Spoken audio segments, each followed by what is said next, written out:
আসসালামু আলাইকুম প্রিয় দর্শক, মেহেদী টকের পক্ষ থেকে জানাই শুভেচ্ছা স্বাগতম। বাংলাদেশের এমপি ভারতে নিখোঁজ, অতঃপর লাশ উদ্ধার। ভারতে নিখোঁজ ঝিনাইদহের এমপির মরদেহ উদ্ধার করেছে ভারতীয় পুলিশ। ভারতে গিয়ে নিখোঁজ ঝিনাইদহ 4 আসনের সংসদ সদস্য আনোয়ারুল আজিম আনোয়ারের মরদেহ উদ্ধার করা হয়েছে। এরপর 2 জনকে আটক করেছে পুলিশ, তবে তাদের পরিচয় এখনো প্রকাশ করেনি। কয়েকটি সূত্র বলেছে তাকে হত্যা করা হয়েছে।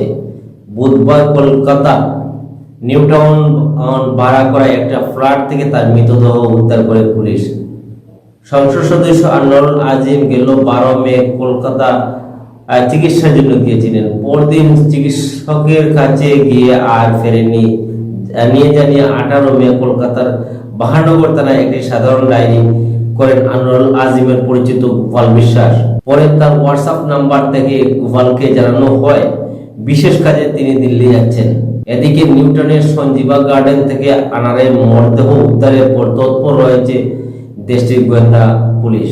ভারতীয় গোয়েন্দা সূত্র বলেছে ইতিমধ্যে আনারের ব্যাপারে বিস্তারিত জানাতে বাংলাদেশের প্রধানমন্ত্রীর কার্যালয় থেকে অবহিত করা হয়েছে।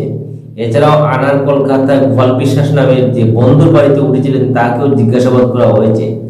তাছাড়া ভারতীয় এমপি আনার কাদের সঙ্গে চলতেন সে ব্যাপারে খোঁজ শুরু করছে গোয়েন্দারা।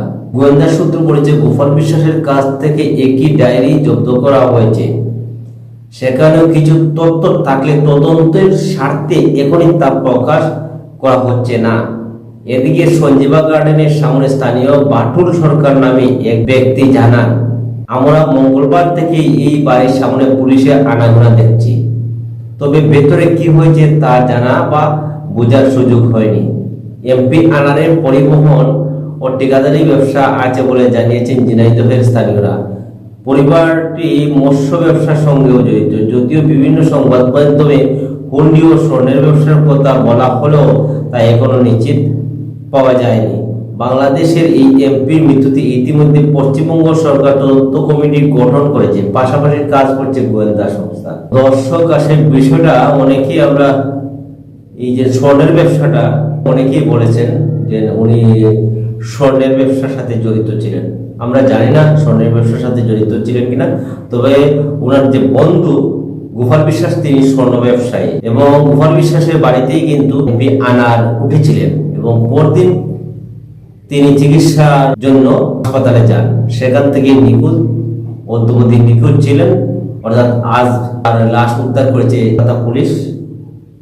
বিষয়টা হচ্ছে আসলে কি কারণে তাকে হত্যা করা হলো, আর স্থানীয়দের যে বরাত দিয়ে যে তথ্যটা পাওয়া গেছে 2 দিন আগ থেকেই কিন্তু যেখান থেকে ওনার লাশ উদ্ধার করা হয়েছে সেই বাড়ির একটি পুলিশের আনাগোনা দেখা গেছিল। আসলে কি ঘটেছিল আমরা জানি না, একমাত্র আল্লাহ তাআলা ভালো জানেন। তবে একজন সংসদ সদস্য যদি এভাবে নিখোঁজ হন, তার লাশ উদ্ধার হয়, তাহলে বাংলাদেশের জনগণের ভারতে গিয়ে কোন ধরনের নিরাপত্তা আছে আপনি মনে করেন? আমি তো মনে করি না। ঘটনা কেন, বাস্তব ঘটনাটা জানতে চাই আসলে কি ঘটনা ঘটেছিল। উনি কি স্বর্ণের ব্যবসার সাথে জড়িত ছিলেন কিনা? যদি স্বর্ণ ব্যবসার সাথে জড়িত থাকেন এবং স্বর্ণ ব্যবসা নিয়ে কোনো ঘটনা ঘটে থাকে, তাহলে বাংলাদেশের মানুষ জানতে চায়, বাংলাদেশের মানুষ জানতে চায় আসলে ঘটনাটা কি ঘটেছিল। তো দর্শক, আমরা এই বিষয়টা জানার চেষ্টা করব আরো। তো সবাই ভালো থাকবেন, সুস্থ থাকবেন। আসসালামু আলাইকুম।